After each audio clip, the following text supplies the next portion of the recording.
We don't quite stick to it as much as we used to, but that is the tradition of introducing the introducer. Proud to carry on that tradition this afternoon. It is to introduce our forensic lab advisor here at Mountaineer Boys State. This is his 10th year here with the program. And that is after serving for 10 years in the United States Air Force and working as a firefighter, and he's currently a veterans caseworker in Veterans Affairs with Senator Capito's field office in Charleston. He's a Lincoln County native. He and his wife, Ashley, just welcomed their first child about 9 months ago.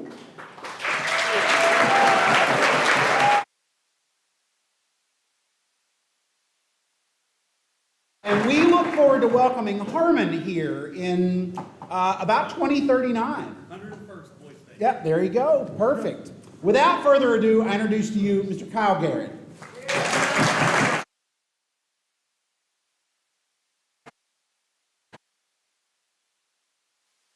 So I'm here to introduce Senator Shelley Capito. Shelley Capito, she is the daughter of former West Virginia Governor Arch Moore. He was the 30th governor of West Virginia and a World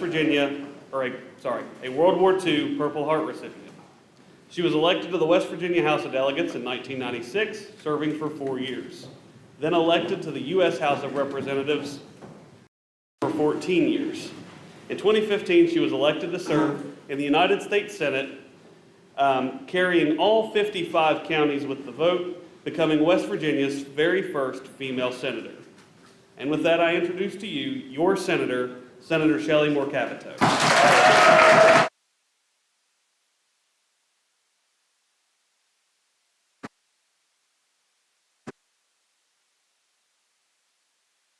The girls were making a lot of noise over there at Girls' Day, so you better be ready to make more noise than they did. How about that?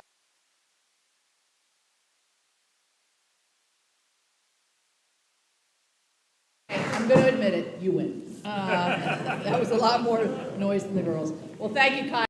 Great introduction, and Kyle works for me as a very important part of my staff, which is constituent service, which means he focuses on veterans. Kyle's a veteran himself, a native son here, and has served his country. And he came and worked as an intern when he first came. So remember this when you're looking at trying to figure out what you want to do in your future. Kyle came to me as an intern, and we hired him, and he now takes care of some of our most precious resource, which is our veterans, to make sure they get the right treatment, the right health care, the right privileges that they have for being willing to lay their lives down for our country. So thank you, Kyle, for everything you do. And plus, he's a really good dad. So if you want to see pictures, he's got 500.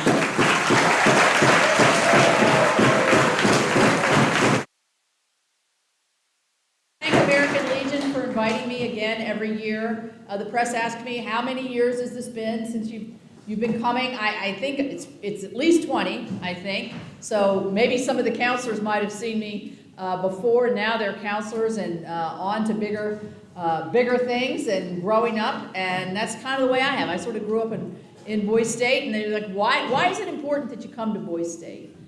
Well, I think it's really important for me to hear you, to see what you're interested in, to see what's on your minds, to see where you're from, to see how I can help you, or just to kind of get a feel for what rising seniors in high school are thinking about these days.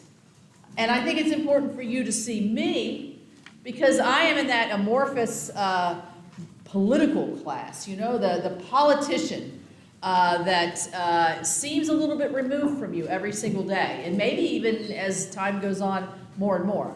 And I want to remove those barriers, because you know what, I'm just a regular person who had 2 boys that came to Boys State, who have I have 8 grandchildren now, but I'm absolutely privileged to serve our nation every single day. I'm on my way back to, I live in Charleston, on my way back to Washington, D.C. to begin my voting. I'm voting at 5:30 today, so this is my my route as I'm heading to the nation's capital. It invigorates me to be home, and it's so great to be here. So, you know, a lot of the lessons that you're going to learn, you've already learned. I mean, I can tell this is going to be a great group. It's very enthusiastic.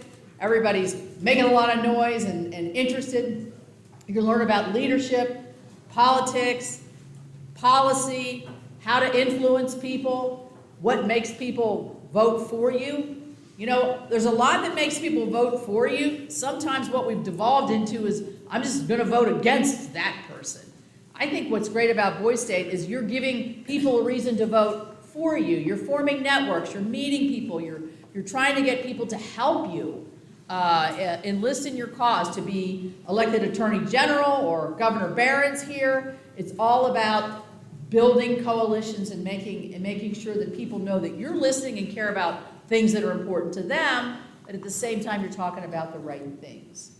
And sometimes I think that gets lost in the social media morass that we're in. And social media is great for a lot of things, but one thing it's not great for, I think, is the facelessness of social media. You can say anything on social media and nobody could maybe not know. You could have a fake account, a lot of people have those. You could have, it could be you, but you don't really care because you're actually talking about somebody you're never gonna meet. And so you see a lot of body shaming, a lot of attitude in social media that sometimes I think can be a destructive force. So you're going to learn all about the positive force of influence, of leadership, of becoming an engaged citizen. So how many people here are already 18? Okay. You're going to be how many people are going to turn 18 over this year? Probably most of you, yes. As you turn 18, you're going to gain one of the greatest privileges that you could ever get as a United States citizen or as a West Virginian, and that's the right to vote. So I know that's going to be emphasized on you here today, but that's going to be your voice of the people. It's what you're going to say to me and to others, what you want, how you feel, and what you think the direction of this country could be. So, you know, there's a lot of talk about term limits. I'm sure you know what I mean. I have a 6-year term as a United States Senator. I was reelected in 2020. And I'm very proud of that. But in 2026, I come up again. And a lot of people think 12 years in Washington, that's too much. You're out of touch. You don't know what's going on anymore. And for some people, that could be true. I personally don't think it's true in my case. But it could be true. And so what people want to do is put term limits on. Like in California, they have term limits for how long you can serve in their state assemblies. We don't have term limits in West Virginia. But you know what? There is a way to term limit somebody like me, and that's to vote for the other person. And that's why getting that right to vote is so exceedingly important. Because if you want to see a change in direction, you just can't sit there and go, I don't like this.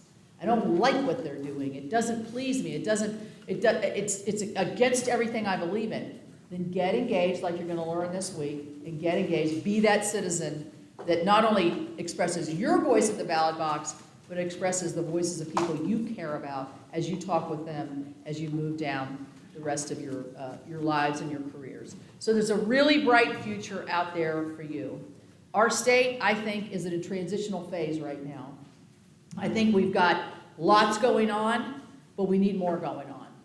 And more going on is what I see sitting in this room, is the young, new leaders of our state. The young, enthusiastic, great minds that want to be an entrepreneur or a aerospace engineer or somebody interested in art history or somebody who wants to start the best AI. You know what I'm talking about with AI?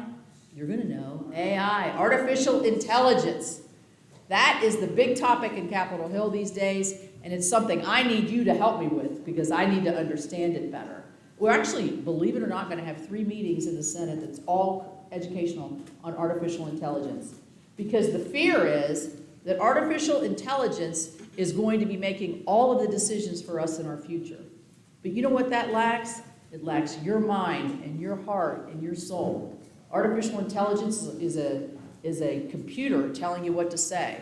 But I used this example earlier this morning. If you had the artificial intelligence app, and I can't remember, it's ChatGPT. If you have that on your phone, yeah, and you say, write a sympathy note for my friend Bill, his grandmother just died, I want to write a note, you're going to get a pretty nice thing. But it's not going to be your voice.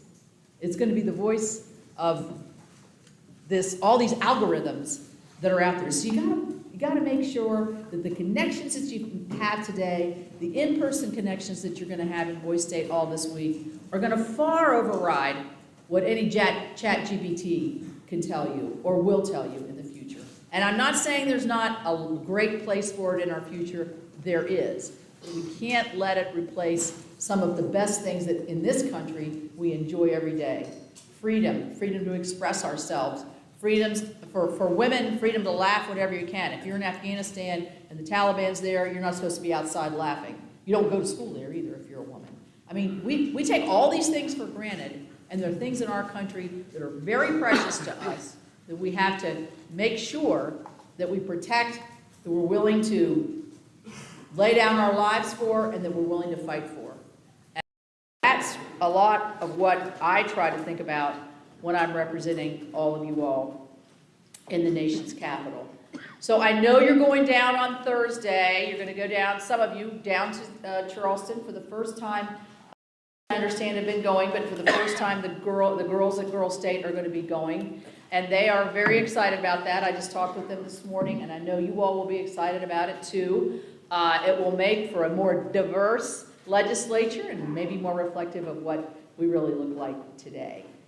So as I get back out on the road to travel back up to DC, I will take you all, your all's great enthusiasm, your love of learning, and your willingness to spend a week with so many volunteers from the American Legion who have for years done this, many years. I would ask those who are the volunteers here, how many of them saw my dad when he was governor fly his helicopter in?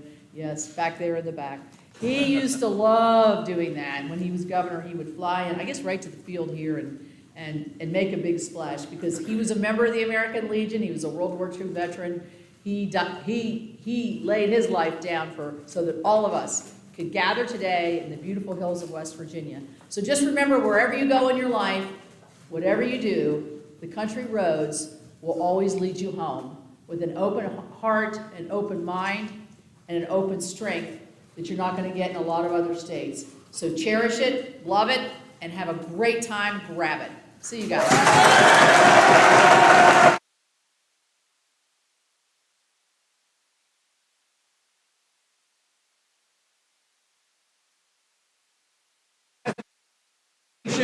We present to Senator Capito our official American Legion Mountaineer Boise State Challenge coin. Thank you so much.